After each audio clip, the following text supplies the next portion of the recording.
Hi, my name is Robert. Please read the comments in the About section of this video. It has valuable information and updates. My YouTube channel has a disclaimer video that I encourage you to watch. And please like, share, and subscribe. I hope you found what you're looking for. Thank you very much for watching. In this video, I'm going to tell you everything you need to know about the PCV system, especially if you own one of these Volvos. Volvo 850, the P80 body style, S&V 70s, built from 92 in Europe. They started shipping them to the US in 93, all the way up to 2000, and then I'll mention a few things about the ones built from 99 to 2004. Basically the same system. So let's get started. For automakers to pass emissions and to have an emission system to capture and recycle blow-by and exhaust gases type thing, they have what's called a PCV system, or they have an EGR system. These Volvos went with a PCV system, and what this system does is it captures the blow-by or hot oil vapors that the engine naturally creates, and it circulates it back into the intake system so that it cleans up or reuses that hot oil vapor air, and it doesn't discharge it or dump it into the environment. Like I said, a lot of cars use EGR. A few of these use a EGR and a PCV system. Nonetheless, this one is a PCV system. You know it because it has this hose coming up between the fuel rail there, plugs on top of the engine, and that's how it captures the hot oil vapors that the engine creates.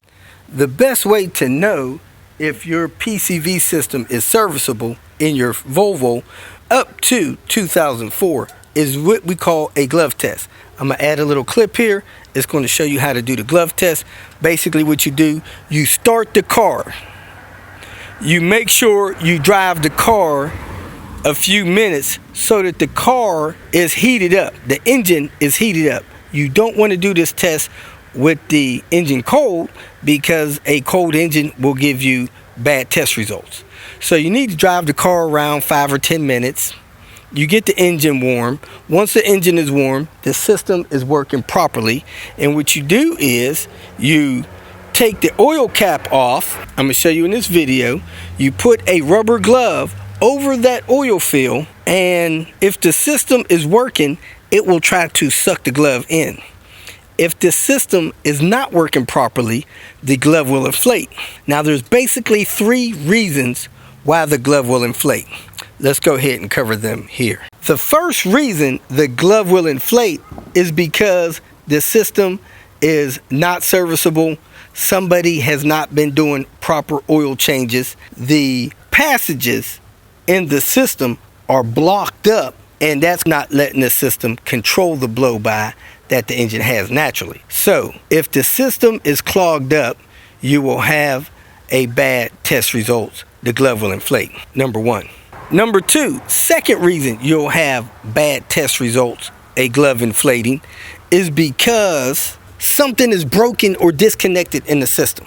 This system in the cars built from 93 to 98 has plastic parts. There's a plastic tube that wraps around where this tube comes. That tube gets extremely brittle. If somebody is working on the car, changing spark plugs, changing a radiator hose, changing something in there, and they happen to lean or push on that tube that wraps around from the oil trap box to your intake, they can break the hose. Once they break the hose, you no longer has the vacuum that the system was designed to have through the intake system, and you will fail the glove test. So again, number 2, something's broken, disconnected, something like that. The third reason your vehicle will fail the glove test is that the engine is producing excessive blow-by. And that is normally because the engine is wearing out the piston rings are not doing their proper seal and you have excessive blow-by in the cylinder head. The best way to know if you have excessive blow-by in the cylinder head or because of the pistons is to do what we call a compression test. So normally, before I ever service one of these vehicles PVC system, which is an extensive job, I do a quick compression test. A compression test takes about 5 or 10 minutes. You do the compression test. If the compression test numbers are good, I'll put those numbers in the comments below. Then you know either one of your other two problems exists. Number one, something is broken or disconnected in the system. Number two, the system is clogged up because someone wasn't using good quality oil and doing regular oil changes. Let me say this, get this out of the way. Pulling a dipstick up and looking for smoke, that is not a good test. I've had a system 80% clogged, no smoke coming out of the dipstick hole. Not a good test. Taking your oil cap off, looking for smoke to come out. That's not a good test. It's called a glove test, not a checking for smoke test. If your engine is hot and your atmosphere is cool and you expose the inside heat of that engine to cooler air, it may let the appearance of smoke coming out. Another thing, checking the engine that is cold can cause blow-by. This engine is relatively cold. As you can see, it is not sucking the glove in. Not a good test. I'm gonna take the car for a little ride, heat it up, and retest it with the glove. So you guys can see that the vacuum system works well when the engine's warm. The engine's cold. Oil temperature, cold. Taking the car for a short 3-minute drive. The coolant temperature is getting warm. The oil temp is still under 100. But let's check and see what the glove results is now with just a short drive. Open the hood, open the oil cap, put the glove on it. You can see I have a negative test results. Let me heat the engine up some more. Took the car for another ride. You see the coolant temperature is high. The oil temperature is over 140. Now you can see the glove is trying to suck in with the engine warm. Another strange thing that I've noticed is that you want to do the glove test with the car on a level surface. If the car is leaning up, it may also give a negative glove test result. You want the car as level as possible. Now, in my opinion, there's no such thing as cleaning this system. You got to service it. Servicing the system includes installing new parts. Most people will take in excess of 5 hours to do this job. I've done countless numbers of these jobs, and they take me between 2 and 4 hours. Anything that takes longer than 30 minutes to do, I strongly recommend and urge you use quality parts. The only quality part supplier for this PVC system is Volvo. If it's not a blue label Volvo part, I won't even install it on the car. It's just a waste of time. I don't do it. I don't even install aftermarket intake manifold gaskets, which has to be replaced when you service the system. So, from one experienced Volvo guy to someone else that needs to have this system serviced, use only quality Volvo parts. Man, I talk to people all the time that had their system serviced, and 3, 4, 6, 8 months later, the system is no longer functioning properly, or it's leaking massive amounts of oil because they use aftermarket parts. Don't do it. Again, don't do it. Just my suggestion, don't do it. If your car is non-turbo, it will not have this wraparound pipe. The pipe simply goes from the oil trap box that is buried under your intake manifold over here to your throttle body intake. And occasionally I have seen those disconnected. I've seen those broken. I've seen those systems clogged up. They don't really make a good Volvo system for that non-turbo one. So you may have to go aftermarket on that. That really stinks.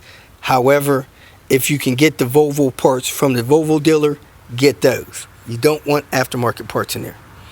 Now, if your car is turbo and it has the wraparound pipe, you have two options that I recommend on those cars.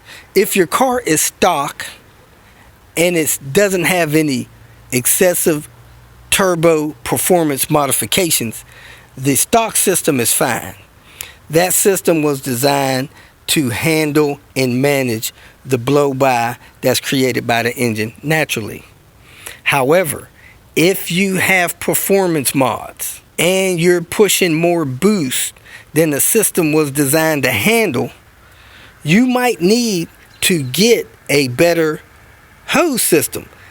This one here that I got from a 2000 model Volvo, which is aluminum, that system has some points in it when the tube narrows down. You may want to build one or customize one that doesn't have tubes narrowing down if you're going to be doing excessive performance modifications. That's one thing I'll say. Another thing I'll say is if you have a turbo car built between 94 and 98, the tube that wraps around from your oil trap box under there to your turbo inlet, that tube is plastic. What I have started doing is obtaining a tube from the 99 or newer models from 99 to 94, and I use that tube and modify the hose ends on there to do the job. That way, I no longer have a tube that can be broken from somebody leaning on it or doing maintenance on it. So I use that aluminum tube and I service the system and put it back together. So a good example is this. When I got my car, it had 188,000 miles on it. The system was severely clogged up. I took that system and I replaced it, and I have the aluminum tube on there. I currently have more than 465,000 miles on it. So I went from 188,000 to 465,000, and my car still passes the glove test. I read and hear people say all kind of weird, crazy, whacked out, crazy things about how to keep this system serviceable. I say two things: quality parts, good quality oil. They always say you have to do oil changes every 3,000 to 5,000 miles. My vehicle is on a 10,000 mile oil change schedule. I use Mobil 1 full synthetic oil, and I change the oil around every 10,000 miles, and my PCV system is still serviceable even with 465,000 miles on it. I don't do all those other weird, whacked out things people say. I use quality parts when I put it on. I use quality oil. Change your oil as you need to, and you won't have a problem with the PCV system. My last word of caution about crappy parts. I might add a couple video clips in here to show you. I have seen people put crappy parts in here and have massive oil leaks within 6 months of doing the job. I've seen people put crappy parts in there and have hoses split open in less than a year. Don't do it. Don't use crappy parts, and don't waste your time doing a job like that. with crappy parts. That's all I got to say about the parts. That's all I got about this PCV system. Again, number one, you want to heat the engine up before you do the glove test. Number two, you want to do good quality oil changes as often as you should do them. Number three, when you service the system, make sure you use good quality Volvo parts. Number four, do a compression test before you do the service of the PCV system, because a compression test will let you know if that could be a reason why your cars fell in the glove test. Last thing I'm gonna cover is the Banjo bolt on the intake of the 99 and newer cars. For some wonderful reason, Volvo decided to run coolant through a hose coming off the thermostat, through a Banjo bolt on the bottom of the intake, and then ran that around the other side of the engine. When you pull that Banjo bolt out of the intake, man, I call it a 30-minute bolt. It's extremely hard to get in and out.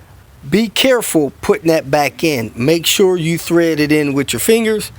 Also, a part of that bolt is you have coolant running through, but another part has a vacuum line that runs down to the oil trap box. The oil trap box line from the Banjo bolt needs to be cleaned out. I clean that out very good with brake parts cleaner. If that's clogged, you can get a bad test results. A couple more things you should know about the PCV system in these cars. Number one, short trips of 10 minutes or less are not really good for the PCV system. At least once a week, you should take your car on a ride that takes at least 30 minutes. If you don't, your car's engine builds up condensation. That condensation can clog up and plug the PCV system. When you let your engine properly warm up the temperature, which takes 10 to 20 minutes, that heat will clean out the condensation that's trying to build up in your PCV system and help that system work properly. Last but not least, people ask me, can I drive the car with a clogged PCV system? Sad to say, probably 50% of these vehicles have clogged PCV systems. People drive them every day, drive them thousands and thousands of miles with the system clogged and not serviceable. The risk you run is, as your car builds up crankcase pressure in the system, it can push out oil seals. Your oil seals get old, it's harder for them to hold themselves in the engine. Your engine builds up this crankcase pressure, and it could push out a cam seal, it could push out a crank seal and cause oil leaks. The danger in running with this system unserviced is simply you can cause oil leaks. Other than that, you may fail emissions tests. The car may not run smooth, but hey, people drive them every day with the clogged system. I don't think it's nothing to panic over, but you do want to get it serviced as soon as you can to prevent oil leaks, to help your car run smooth, and to allow you to pass emissions testing. I hope that covered everything you needed to know. If you got any questions, post them. If I need to, I'll remix this video. Thanks for watching. Replaced the PVC system on a 850 base model about 18 months ago. I did not specify Volvo pipes or hoses. This hose actually connect back by the flame trap. As you can see, this thing has deteriorated almost to nothing. It's still very soft and pliable, but man, it's just falling apart. It's got holes in it. It's cracked up. This is ridiculous for a 18-month-old hose. Whenever you order your system, be sure to ask for Volvo branded hoses, or you'll end up with this crap. This is the breather box that came off my buddy's car. As you can see, there's condensation in there. Some just poured out on the ground. It's got a little white sludge in there. Had some in here. Had some up top. and I cleaned some out of the ports on the block. But you know, it's really good to take these cars on a highway every once in a while to make sure condensation don't build up. And that's some more of that sludge coming out of there. If you feel that this information was useful, please like it and share it with your social media friends. You can subscribe to my channel so that you will get notifications of future videos that I post.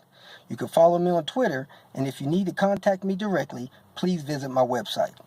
And if you have any questions, leave them below, and someone or myself will reply to them. Again, thank you very much for watching.